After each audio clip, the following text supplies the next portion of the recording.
السلام علیکم۔ آپ دیکھ رہے ہیں سراغ دین و دنیا۔ پیش خدمت ہے حدیث آف دا ڈے۔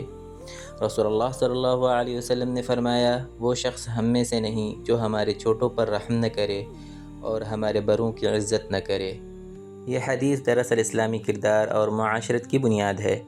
رسول اللہ صلی اللہ علیہ وسلم نے اس میں دو بڑی اخلاقی ذمہ داریاں بیان فرمائیں، ایک چھوٹوں کے ساتھ شفقت، دوسرا بڑوں کی عزت۔ اللہ تعالیٰ نے بچوں کے دل نرم، نازک اور حساس بنائے ہیں۔ ان کے ساتھ نرمی کا معاملہ نہ ہو تو ان کا دل ٹوٹ جاتا ہے اور وہ بغاوت، غصہ، چڑچڑاپن اور سخت مزاجی کی طرف چلے جاتے ہیں۔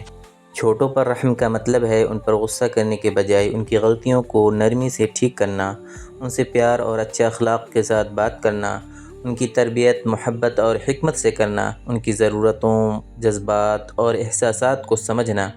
جو شخص بچوں پر رحم نہیں کرتا اس کا دل سخت ہو جاتا ہے، اور دل کی سختی سب سے بڑی محرومی ہے۔